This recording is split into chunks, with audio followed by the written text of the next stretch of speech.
Bueno, hola con todos, quien les habla es el doctor Luis Antonio Pacora Camargo. Soy médico especialista en cirugía oncológica, soy especialista en temas de salud pública, maestro y doctor en medicina. Y el objetivo de este canal es poder informar a las personas en base a las investigaciones que vamos realizando para que de una manera sencilla podamos explicar los artículos que se van publicando y poder ayudar. Como bien sabemos, estamos viviendo una pandemia por un agente infeccioso catalogado por la OMS en febrero de este año 2020 como el SARS-CoV-2, que es las siglas de síndrome respiratorio agudo severo coronavirus tipo 2. Y es muy importante entender ello. Como verán, hoy día vamos a hablar cómo identificar y qué hacer si nosotros somos pacientes sospechosos de COVID-19, término que engloba a la enfermedad producida por lo que es el SARS-CoV-2 o coronavirus tipo 2. Para empezar, y quiero que ustedes entiendan bien, hay que conocer cuál es la curva de la enfermedad. Y para entender la curva de la enfermedad tenemos que nosotros entender el modelo propuesto por Lieber and Clark en el año 1965, que habla sobre la historia natural de la enfermedad. Todas las enfermedades, y en especial las infecciosas, y hablamos de que la pandemia es un proceso infeccioso a nivel mundial causado por un agente infeccioso, que es un virus del tipo coronavirus, que es un virus ARN. Toda enfermedad tiene 3 periodos. ¿Esos periodos cuáles son? Son el periodo prepatogénico, el periodo patogénico y el periodo postpatogénico. Es decir, esta es la historia que resumen las enfermedades. Y en lo especial, como cirujano oncólogo que habla sobre cáncer, y como doctor en medicina que hablo sobre temas de salud pública, tenemos nosotros el conocimiento sobre ello. Y es muy importante entender. Entonces, las enfermedades no son un accidente.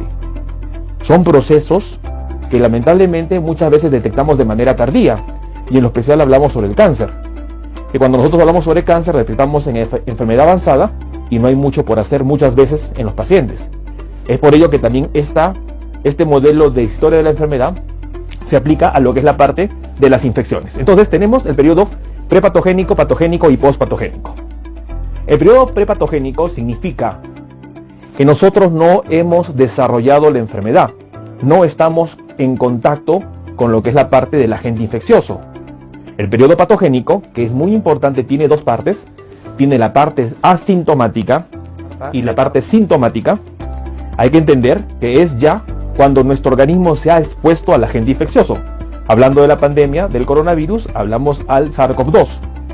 Y la fase postpatogénica significa las secuelas que puede dejar el haber estado en contacto con el virus, que pueden ser secuelas graves o pueden ser crónicas.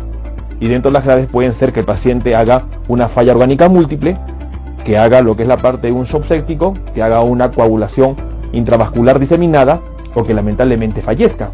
Y dentro de las crónicas, las secuelas como la fibrosis pulmonar y los daños a nivel del hígado u otros órganos que puede afectar. Entonces es muy importante conocer la historia de la enfermedad para que de esta manera nosotros actuemos a tiempo.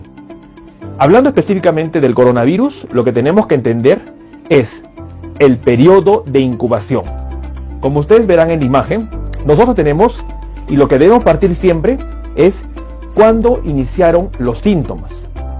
Si usted necesita manejar su enfermedad o tiene la sospecha de que tenga COVID-19, lo primero que tendremos que entender son cuáles son los síntomas.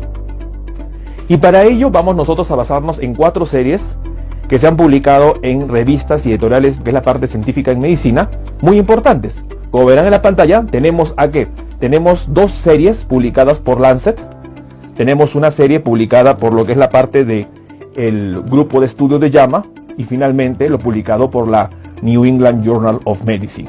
Entonces, en base a estos 4 grupos de trabajo podemos nosotros entender que existe una serie de síntomas que debemos considerar. ¿Y cuáles son los síntomas? Como verán en la imagen, tenemos fiebre, sobre todo mayor a 38 grados centígrados. Tenemos lo que es tos secas, mialgias, es decir, dolores musculares, disnea, falta de aire, fatiga, expectoración, odinofagia, que es el dolor de garganta cuando uno pasa los alimentos, cefalea, hemoptisis, que muchas veces es botar sangre por la boca con la tos, y finalmente diarrea. Entonces, como ven en la imagen, son los principales síntomas que se han catalogado a este cuadro causado por el SARS-CoV-2, que es el COVID-19, la enfermedad. Y varían los porcentajes. Por ejemplo, en el grupo de Lancet, como ven en la imagen, la fiebre se presentó en un grupo en el 98%, pero por ejemplo, The New England Journal of Medicine reportó que se vio en el 48% de los casos y que en el transcurso de los días el 88.7% tuvo esa manifestación de la fiebre. Por ejemplo, en cuanto a la diarrea, vemos que JAMA reporta que se presentó en un 10.1% de la población que padeció la enfermedad, más por ejemplo The Lancet habla sobre un 3 o 2%. Y The New England Journal of Medicine habla de un 3.8%.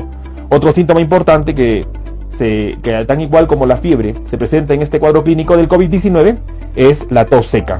Entonces, sobre todo fiebre, tos seca, diarrea, disnea son muchas de las sintomatologías presentadas en los pacientes con el COVID-19. Entonces, ¿cómo debe ser el abordaje? Y para eso hay que entender primero dos puntos. Definir lo que es un paciente asintomático y definir lo que es un paciente presintomático. Y para eso hay que entender la historia natural del COVID-19. Como ven en la imagen, nosotros empezamos primero con lo que es la parte de los síntomas o con la sospecha de lo que es el contacto con el coronavirus. Por ejemplo, si en la familia hay un familiar que tiene COVID-19, papá, mamá, hermanos, tíos, hijos, entonces probablemente ese contacto de confirmación va a significar que nosotros estemos ya en contacto con el agente infeccioso. Tiempo o periodo de incubación. En promedio se calcula que son 7 días, pero en estudios han demostrado que puede llegar hasta el 12.5 días, es decir, hasta 12 días, 13 días. Entonces, muy importante. ¿Eso qué significa? Que cuando uno se expone al virus, no va a hacer síntomas. El virus va a estar dentro de nuestro organismo, va a estar desarrollándose y recién los síntomas se van a presentar a los 7 días. Eso es muy importante, por eso que debemos entender la historia natural del COVID-19. Es decir, primera fase, estamos en contacto con el virus. Ya pasamos la etapa prepatogénica. Hemos tenido contacto. El objetivo es trabajar en la etapa prepatogénica, es decir, no tener el contacto con el virus. Y acá vienen muy importantes las medidas de protección personal, no exponerse, no salir a la calle y todo ello. Pero cuando nosotros hemos sido expuestos al virus, ahí empieza el periodo prepatogénico. Y tiene dos fases. Tiene la fase asintomática y la fase sintomática. La fase asintomática es prácticamente un porcentaje mínimo de las personas y se ha calculado que puede ser entre un 10 a 15% de la población. Es decir, de las personas que se han expuesto al virus, pero que en el transcurso de los días nunca desarrollaron síntomas. Quizás algo leve como una pequeña cefalea o quizás un pequeño dolor de garganta y nada más. Entonces es muy importante definir que estas personas que en el transcurso del tiempo, sobre todo pasando los 7 días o máximo los 12 días y no desarrollaron síntomas y tenemos conciencia de que hemos podido ser expuestos a lo que es la parte del coronavirus, entonces catalogamos como personas asintomáticas. ¿Cuál es el problema de estas personas? Que ellas como tales no van a desarrollar síntomas y probablemente no van a hacer el cuadro del COVID-19, que es el que conocemos nosotros, y los invito a ver el video sobre el día a día lo que pasa. Pero sí, estas personas van a tener el problema de ser portadoras del coronavirus y lamentablemente van a infectar a las personas que están a su alrededor. Y otro punto muy importante, sobre todo a familiares que pueden ser población de riesgo. Es por eso que hay un artículo publicado en lo que es la parte del grupo de la revista Lancet que dice: pacientes asintomáticos, el talón de Aquiles del COVID-19 en esta pandemia. Entonces, muy importante. Es un talón de Aquiles muy importante porque ellos, lamentablemente, van a ser responsables de un porcentaje muy importante de personas infectadas. Entonces, estos son el grupo de personas asintomáticas, las que tuvieron contacto con el virus, pero en el transcurso de los días, sobre todo pasando los 7 días o máximo 14 días, no desarrollaron síntomas. Y vamos al otro grupo, al grupo de los presintomáticos. Los presintomáticos son las personas que han estado en contacto con el virus y van a desarrollar los síntomas después del periodo de incubación, es decir, a los 7 días o a los 14 días. En otras palabras, todas las personas que han tenido, que tienen y que tendrán COVID-19 tienen la etapa presintomática. Tienen la etapa en que en el periodo de incubación, que puede ser de 7 a 14 días, no desarrollan síntomas. Y eso es muy importante. Si usted hoy en día se expone al SARS-CoV-2 en el trabajo, en la casa, en la calle, usted no va a tener los síntomas al día siguiente. Los va a tener después del periodo de incubación, que es de 7 a 14 días. Y es muy importante entender ello. ¿Por qué? Porque en ese periodo usted está desarrollando toda la fisiopatología del SARS-CoV-2, pero no significa que usted está sano, usted ya está infectado. Y es por eso muy importante partir desde ese momento. Acá viene también otra aclaración: las pruebas rápidas, y tengo un video sobre ello. Las pruebas rápidas, que son evaluar la respuesta inmunitaria de la persona, solo van a ser positivas con mayor, digamos, alcance a los 5 o 6 días después de iniciar síntomas, no a los 6 o 7 días de estar expuesto al virus. Por eso hay muchas personas asintomáticas en que le hacen una prueba rápida y sale negativo, y una semana después están haciendo los síntomas y piensan, pero si hace una semana salía el resultado negativo, porque voy a tener la enfermedad si no me he expuesto. Es por eso que hay que entender la historia natural de la enfermedad. Entonces, estas personas que son presintomáticas hacen el síntoma al día 7 o al día 14 de haber estado expuestos con el virus, y es muy importante tomar esa fecha. Ese es el punto de partida. Cuando la persona ya manifiesta fiebre, manifiesta diarrea, dolor de garganta, malestar general, dolor de huesos, de músculos, todo ello, en tiempos de pandemia, hablamos 2020, todos esos síntomas deben ser sospechosos de COVID-19. Es decir, si usted tiene los síntomas que han sido mencionados en estos tiempos que estamos en una pandemia, hasta no demostrar lo contrario, usted es un paciente que tiene COVID-19. Es decir, que hemos sido expuestos al SARS-CoV-2, en donde ya dependerá de analizar dónde hemos podido nosotros adquirir esta infección. ¿Qué hacer en ese momento? Lo primero que tenemos que hacer es sospechar que tenemos el COVID-19, que tenemos la enfermedad COVID-19. Y ante ese momento es donde se actúa con respecto a medicinas que están funcionando y que están haciéndose estudios sobre ello. Por ejemplo, el uso de la ivermectina, el uso de la hidrocloroquina, entonces el uso de la citromicina al día siguiente, pero que son medicinas que deben ser evaluadas primero por el médico, evaluando el caso en particular y dar las indicaciones sobre ello. Es por eso que nosotros no vamos a hacer en este, ni en otros videos, ni en videos anteriores, cómo es la dosificación, porque es una parte muy importante. La medicina debe ser dosificada, y para hacer la advertencia, es muy importante entender por ejemplo, ¿sabía usted que medicinas como el paracetamol en un paciente que tiene un daño de hígado no debe estar indicado? Entonces es muy importante. Eso lo tiene que saber el médico, lo tiene que prescribir.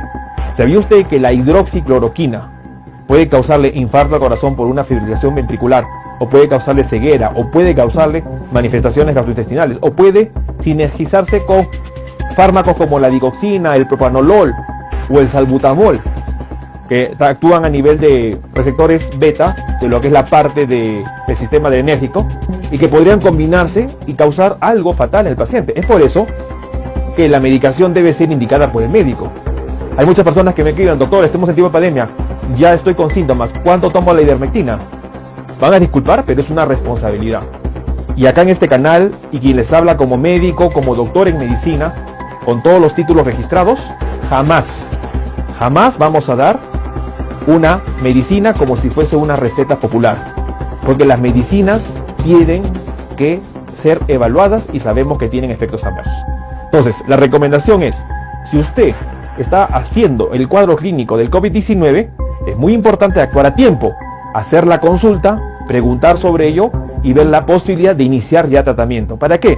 Para evitar que el curso fatal del día 4, el día 5, el día 6, en donde ya se manifiesta la dificultad respiratoria, y si aparte usted es un paciente que tiene factores de riesgo como la edad mayor de 60 años, tiene diabetes, tiene hipertensión, tiene cáncer, tiene asma, enfermedades crónicas que pueden exacerbar o agravar el cuadro clínico del COVID-19, y nosotros actuamos de manera tardía, lamentablemente puede haber la mortalidad que conocemos en esta infección. Entonces es muy importante entender que un paciente con la enfermedad COVID-19 o puede ser asintomático, aquel que nunca desarrolló síntomas después de los 7 o 14 días de estar expuesto al virus, o puede ser presintomático, es decir, antes de iniciar los síntomas, y que es muy importante identificar cuándo inició los síntomas para tomar las medidas necesarias de manejo y evitar el curso fatal de lo que vemos en un 5 o 10% de las personas, hablando de lo que es un cuadro crítico o severo de lo que es el COVID-19.